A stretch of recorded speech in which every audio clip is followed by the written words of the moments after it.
Life is so precious. You have been a faithful jury. We started this process back in August. Your commitment is touched my heart. But it's not over. Because you have an absolute commitment to make the correct decision based on the evidence. You know about Jason Thornburg? From the get-go, he was doomed in the womb. He had no chance to be the correct person he should be. He doesn't choose to be that way. The government makes these allegations. There's no evidence of any mental health issues. He is mentally ill from a physician. They put on no expert to explain anything. Zero. So what I'm asking the jury to do is to be faithful to your oath and make the correct decision based on the law and the evidence. I want to share this with you because I have personal knowledge of this. This process is real. Be careful how you vote because one day how you vote could sentence him to death by lethal injection. And it happens in Texas. It happens in Huntsville, Texas. The Huntsville unit is where the death chamber is. So if you see this on TV one day and you vote to have him executed, and that's how you vote, you better make sure you're correct with that decision because you're going to be so bothered if you have a second chance to think about it. I don't mean to turn your back on you, but I'm going to share with you something you need to pay attention to. This man has been in front of you since August, and this is now almost the birth of Christ, the Lord Jesus, in December. Has he been respectful? Has he been quiet? Yes. You know why? Because he's on medication. He came into the Tarrant County Jail and they immediately found him to be mentally ill. What a novel concept. The jailers and the staff found him to be mentally ill? Immediately? That's evidence right there, folks. And what you're looking at is how you answer the questions. I suggest the answer to question one will have to be no. No. It has to be no. And if somehow you get past that and you say yes, then let me share with you, there's absolute sufficient mitigation to assess a life sentence. Now, we are products of how we grow up. What chance in life did he have growing up on the Indian reservation? The Navajo Nation is the biggest Indian reservation in the United States. It's 130 million acres, 25,000 square miles. And he grew up in a little part of it called Dilcon. I'm not going to go through the litany of how sad it was because it was so sad. But what we have as children and what we need as children is structure and enforcement. He had none of that. It doesn't justify anything he did from a violent standpoint. I'm not trying to justify that. I'm giving you an example of what you need to think about when you go back to deliberate and what you believe is the correct answer. We already know about his mom. For whatever reason, while he was in her womb, she chose to do drugs, alcohol, controlled substances. And I'm blessed to have 3 children. We know you don't do that when you're pregnant because it results in people being very mentally ill. We had all these experts testify diligently about their evaluation of Mr. Thornburg. That's our obligation, is to save his life. Mr. Gill, Mr. Brissett, and I. We were sworn by law as attorneys to do that. So, does certain behavior need certain reward? A lot of these police officers are my friends. Did these police officers get to what happened? Did he tell them the truth? Yes, he did. Because he thought he did the right thing by committing a horrible, sinful sacrifice. It's the voices he heard, which are not justified. they are evil in a way, but he believed it was correct. That is so bizarre. So bizarre. But see, that's what he believed. That is the problem he had with being mentally ill. He believed his sacrifices were correct. And we know as citizens it's not correct. So I'm going to share with you, I'm going to be short today because I know you've been diligent and faithful in your obligation. I know some of you don't feel good. A couple of people were coughing on today. But what I'm asking is this. When you go back to deliberate, be diligent in your effort to make the correct decision. I know you're tired. Anybody ever ran track in here or play sports? When you get to the cross, almost to the finish line, you're so tired. You're so tired. But athletes don't give up, and champions don't give up. And people with integrity don't give up, and that's y'all. People with integrity. So if someone is sentenced to death, they will drive from Livingston, Texas to Huntsville one day, to be placed in the death chamber on a metal table. They're strapped down. Their hands have ace bandages on it. They have IVs, and they can talk to the witnesses. And at 6:10 p.m., if you sentence him to death, he will be given the first drug. And at 6:21 p.m., he will be dead. Is that what we want to do to people that are mentally ill? The thing about being mentally ill is, if you have a broken leg or someone has a severe issue, you can see that they're not doing well. Well, you can't always see that with people mentally ill, but we've had experts testify to that. Be faithful to your oath. Be faithful to your oath. Matthew 5:7. Blessed are the merciful, for they shall be shown mercy.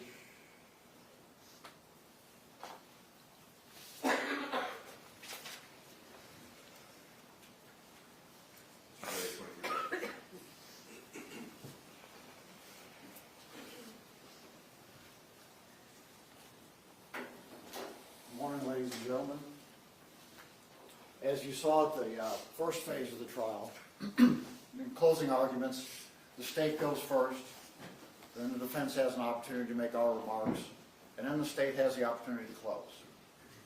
And the law sets it up that way because the state has the burden of proof in criminal cases. So I'm the last defense lawyer you're going to hear from this morning, and then you'll hear from the state of Texas. And we will not have an opportunity to argue against what they've told you. So I want to ask you to please listen carefully to what they're saying. Listen carefully to what their motivation is for saying what they're saying. Remember that what attorneys say during this stage of the trial and what attorneys say throughout the trial is not evidence. The questions of lawyers is not evidence.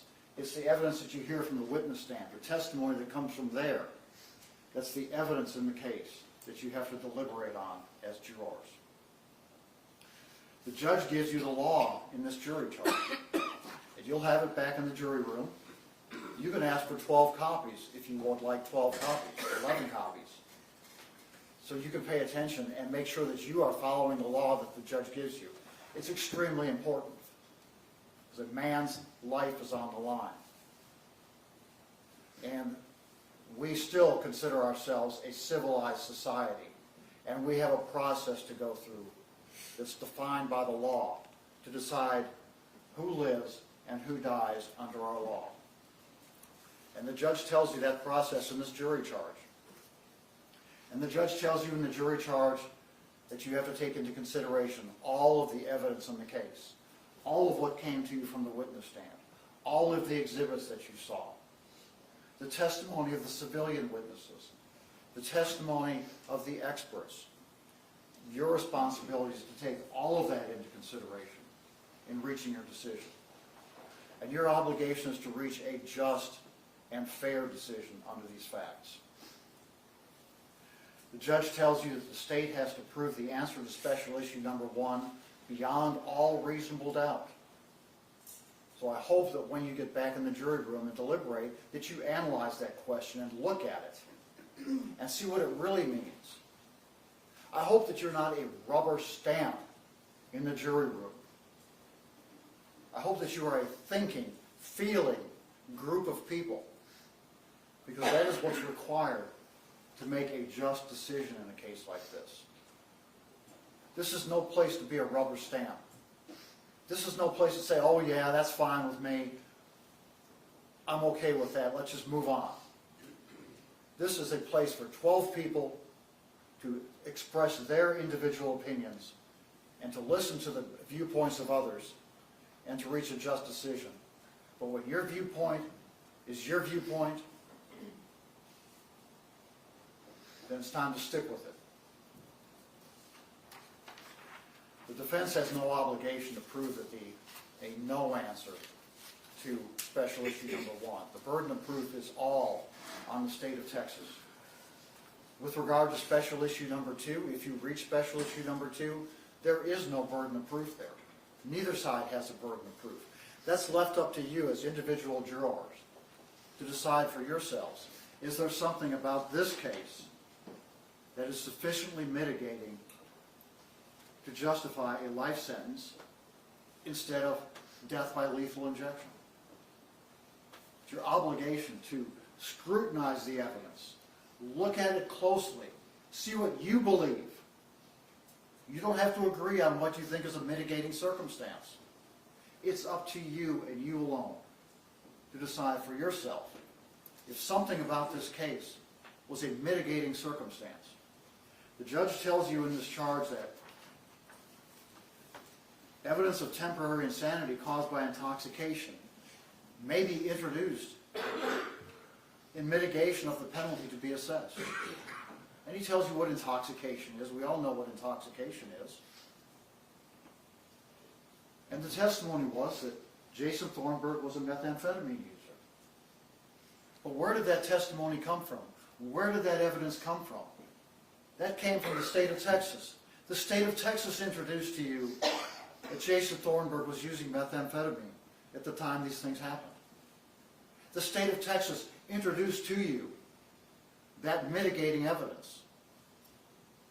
Please take that into consideration. It's part and parcel of this whole thing. These things can't be separated. That is a specific mitigating fact that the judge discusses with you and tells you about the law in that regard. It's in this jury charge.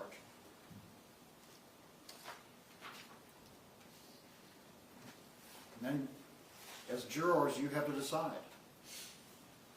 is this case sufficiently mitigated?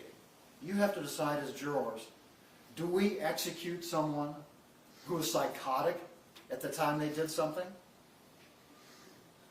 You have to ask yourself, do we execute someone who was delusional?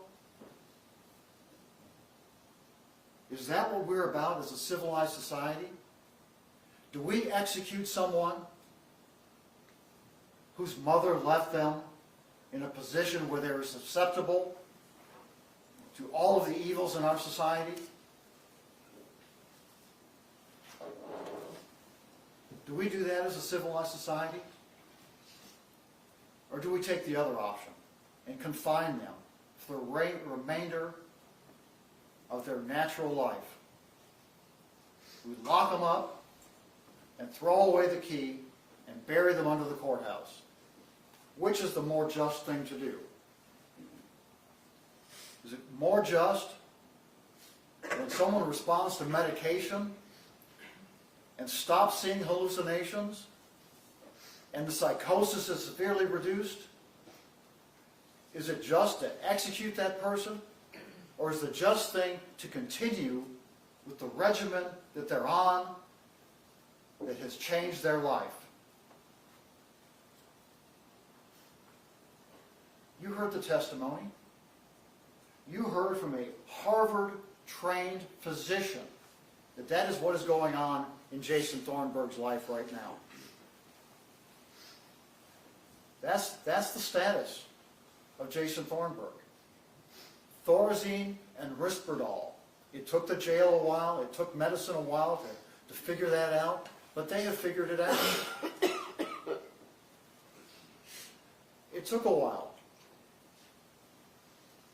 It's not beyond understanding that this is going to take a while to take someone who is as floridly psychotic as Jason Thornburg and start making him right again. This is not a stretch of the imagination.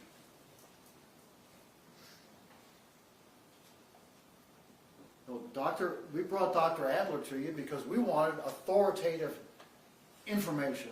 We wanted a strong, thorough investigation about what was going on here. So we went to Harvard. Yeah, Dr. Adler charges a lot of money. But Dr. Adler is a worldwide authority on this subject. And Dr. Adler is not influenced by anyone else. Dr. Adler thinks what Dr. Adler thinks about the situation. And Dr. Adler did everything that someone could possibly do to get to the truth here. We did MRI imaging. We did EEG imaging. All of those things were quantified and compared against normal people. He did PET scanning. He did diffusion tensor imaging.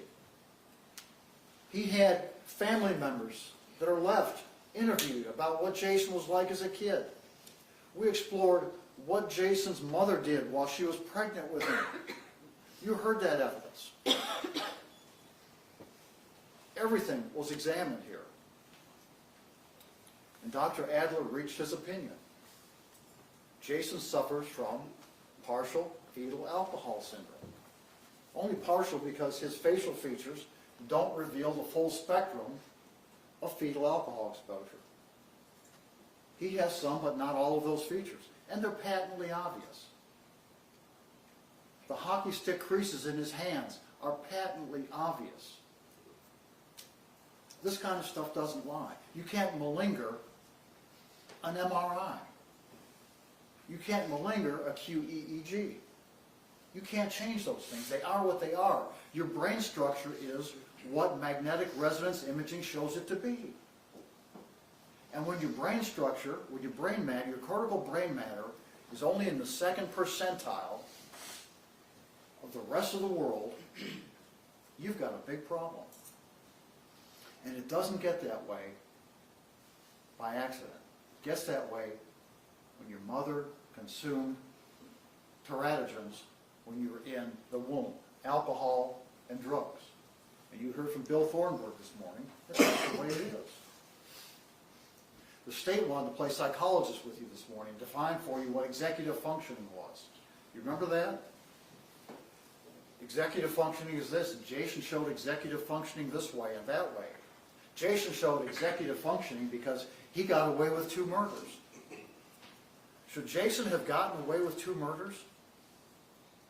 Take a look at this. Even the state was apologizing for the extremely poor investigation that the FBI did in Arizona. Even the state was apologizing for the extremely poor investigation the police department did on the house explosion on Valentine Street in Fort Worth. Even the state was apologizing for the complete and total lack of investigation that went into this Billy Hernandez matter. That detective didn't even get off of his rear end and leave his office to try to figure out what was going on there. That was in September of 2020. Ask yourselves this.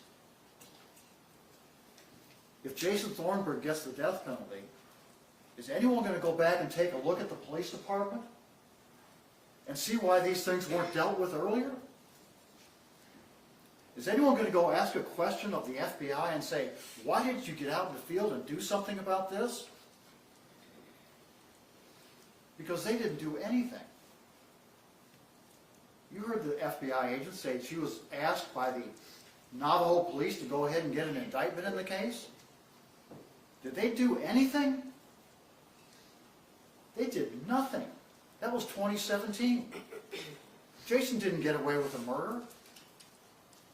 The FBI completely disappointed everybody in this courtroom. He shouldn't have gotten away with that. He shouldn't have gotten away with the Billy Hernandez thing.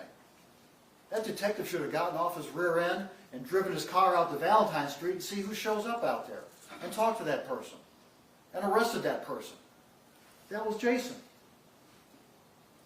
He could have been stopped right then and there. He could have been stopped when the house blew up on Valentine Street. Why didn't the police department share that video with the fire department?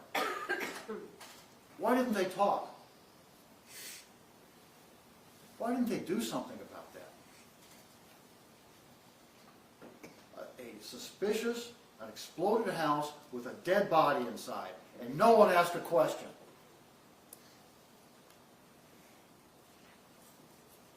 Is anything going to change if Jason gets a death penalty?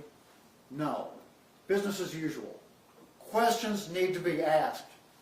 And questions are not going to get asked unless the state doesn't get the verdict they want here. Then questions will be asked. And you deserve to have those questions asked. And everyone out here deserves to have those questions asked. Because that was low-hanging fruit. That was easy stuff. That was investigation 101, and it wasn't done. And speaking of investigation that wasn't done, why weren't Dr. Reed's statistics and Dr. Reed's evaluations looked at more closely by the state? Dr. Adler, fortunately, looked at her data. Dr. Adler was trained in the very instruments that she used to evaluate this case. Why didn't anyone from this table look into that? They were happy asking her the questions and bringing the answers out of her. They've got the buzzword bingo in front of you people. Oh, the antisocial personality disorder and the sociopathic tendencies and the sexual sadism. But when Dr. Adler really sat down and looked at her data, was there any data that backed up any of that? There was not. Not a single thing backed up those statements she made on the witness stand. She hedged herself very carefully, but she threw those things out there for you. And that should be insulting to you. Because when the state of Texas is asking to execute someone, they should approach this from a rigorous standpoint and make sure that everything they have matches up to what they're putting up on the witness stand. And it didn't.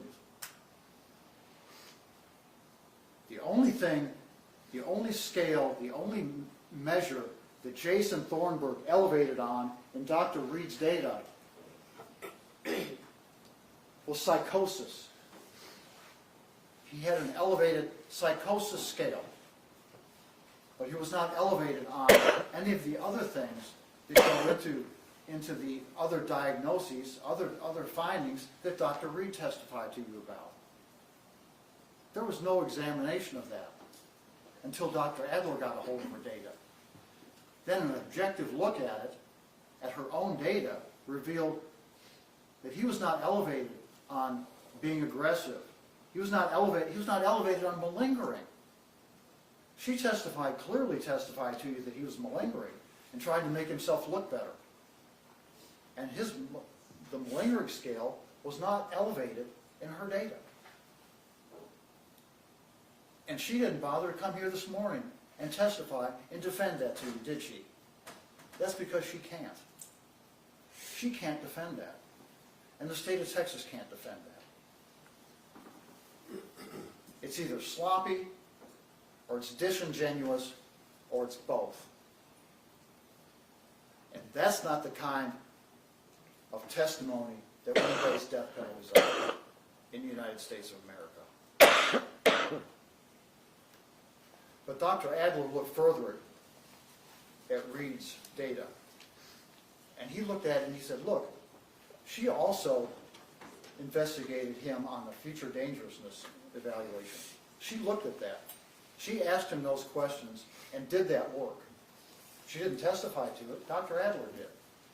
but he was not elevated on any scale that showed that he was going to be a danger in the future. Special issue number 1. He was not elevated on any of those scales. And we know further from Dr. Adler that people in Jason's condition respond very well to structure.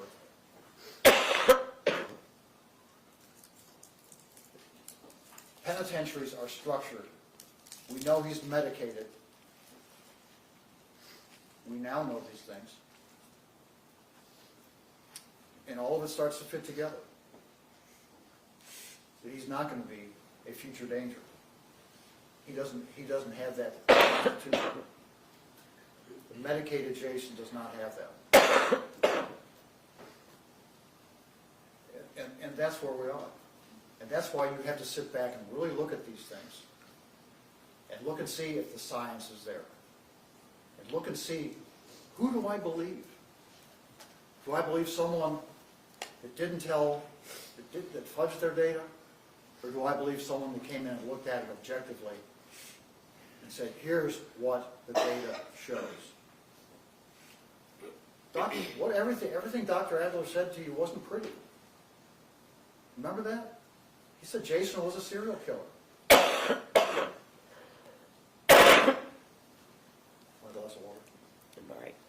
I hope. He said Jason was a cannibal. And the psychotic Jason was those things. Jason was those things in 2021. But we have to think about how Jason got there. And Jason got there because that's the position his mother put him in. Dr. Adler told you in his testimony that a person with even partial fetal alcohol syndrome is a 60% at risk. There's a 60% chance they're going to be a substance abuser. There's a 50% chance or a 60% chance you're going to be a substance abuser. There's a 60% or a 50% chance that they're going to be involved in the criminal justice system. I forget which is which. But either way, it's a high percentage that they're going to be a substance abuser. It's a high percentage they're going to be involved in the criminal justice system because of the fetal alcohol spectrum disorder. And then you take that guy and you put him out on a reservation where methamphetamine is an epidemic. And what do you think is going to happen? He's going to be a meth addict. He's going to use that stuff. Because that's a way of life on that reservation. You know that being on the fetal alcohol spectrum disorder, on the spectrum, put him at greater risk of being sexually abused. It's the ACEs score, the Adverse Childhood Experiences scores that we talked about. The abandonment by a parent, the fetal alcohol spectrum disorder, 2 minutes. the use of substances in the family, the sexual abuse in the family, the domestic violence in the family, the incest. The reservation all of these things are an epidemic on the reservation. And that is what Jason is a product of. And that's why we're here today. Because his mother put him in that position. It's a spiral. It's a domino. Dominoes started falling when he was born. Fetal alcohol spectrum. Substance abuse. Being sexually abused as a child. Remember, we got Dr. Mendel involved in this case because of that. And Dr. Mendel said, wait a minute, that's not his biggest problem. Yeah, he was sexually abused as a child, but that's not his biggest problem. His biggest problem was the lack of not having a home, the separation from the parents, all of those other things. This all goes into what Jason is and what Jason was. It all starts to fit together when you look at it. Dr. Mendel's wheel with the spokes all start to fit together, all these things that he looked at. And they're all consistent.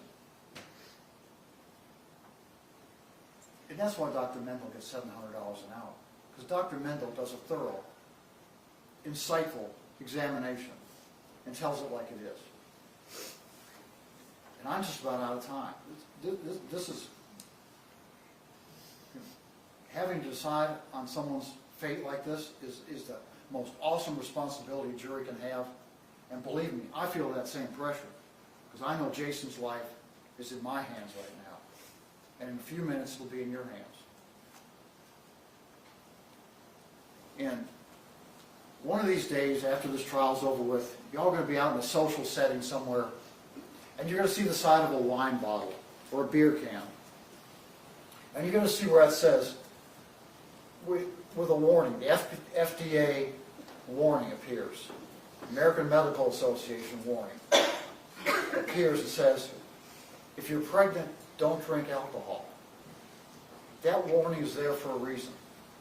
That warning is there because of people like Jason Thornburg. It's there because mothers consuming alcohol is a real issue. It's a real issue. It doesn't affect everyone whose mother was exposed them to alcohol, but it affects a significant number of people. And it doesn't affect them in a good way. It affects them in a very harmful way. Time. Thank you, Judge. That's why that warning's there. That's why society takes these things very seriously. So please, give this case its due consideration. At the end of your deliberations, I hope that you are and will show us that we're still a civilized society. And there's room in the penitentiary for Mr. Jason Thornburg for the rest of his life. Thank you very much.